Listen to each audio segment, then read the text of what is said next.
Who killed Hae-Min Lee? Adnan? Dawn? Jay?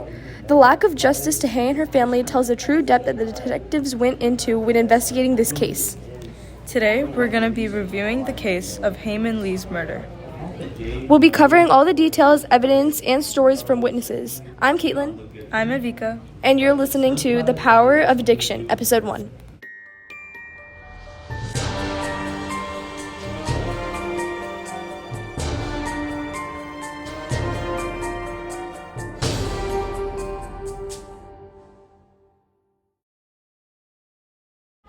On January 13th, 1999, a girl named Hae-Min Lee was murdered in the span of 21 minutes after high school. She was a smart, beautiful, cheerful senior at Woodlawn High School in Baltimore County, Maryland.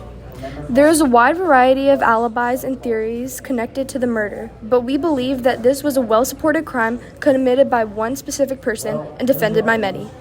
Jay Wilde. We've gathered enough evidence over the past few days to prove why Jay is connected to this murder.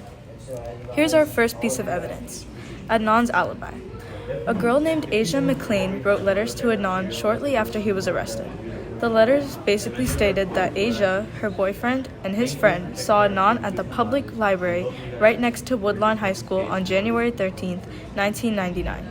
This piece of evidence proves Adnan's innocence because he was at the library for the 21-minute time span in which Hae was killed.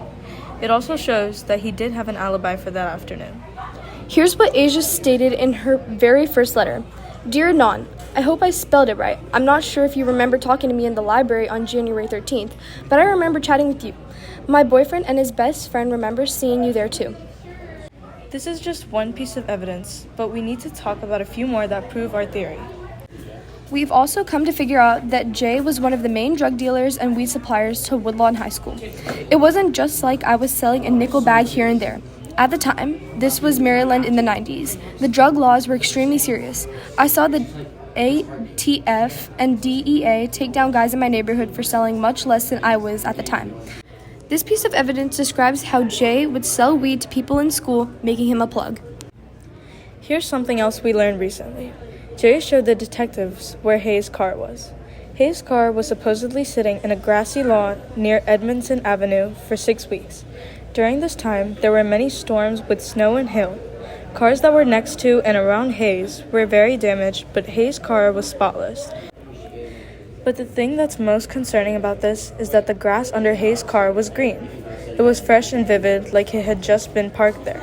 Other cars had dead yellow grass under them. Considering the fact that Hae's car was supposedly there for 6 weeks, it definitely didn't look right. This means that somebody had to have moved the car so that Jay's story made some sense to the state, and that somebody is very likely to be Jay himself. Ashley from Crime Junkie said the grass spot next to her car was completely dead because another car had been parked over it. So we would assume that that's what we see under Hae's car, since it had to be there so long. But the grass under Hae's car was perfectly green. This shows that it's impossible for Hae's car to have been there for 6 weeks if it was undamaged and the grass underneath was still fresh. It had to have been moved. Our next reason to prove why Jane was the main contributor to the murder is because Jay also admitted into helping bury the body and supposedly Adnan helping him, which we believe that he had no involvement with. The evidence that helps us know that Jay was correlated to burying the body is with the quote, Jay couldn't go to the cops because of his own legal activities, so Jay was stuck. He helped bury the body. Chris figured Leakin Park was likely Jay's area rather than Adnan's. This piece of evidence concludes that Jay helped bury the body of Hae but never told the police. What throws us off is why Jay didn't tell the police about Hae's body even though he was a dealer. Because isn't the murder of a person more important than getting caught for selling weed? This is why we think Jay didn't tell the truth about the murder, because he was the one that committed the crime and blamed it on Adnan during his silent trial. All this evidence points to the murder to Jay, which makes him look extremely suspicious, and this is why we think Jay is the murderer in this case. Thank you for listening to our podcast, The Power of Addiction.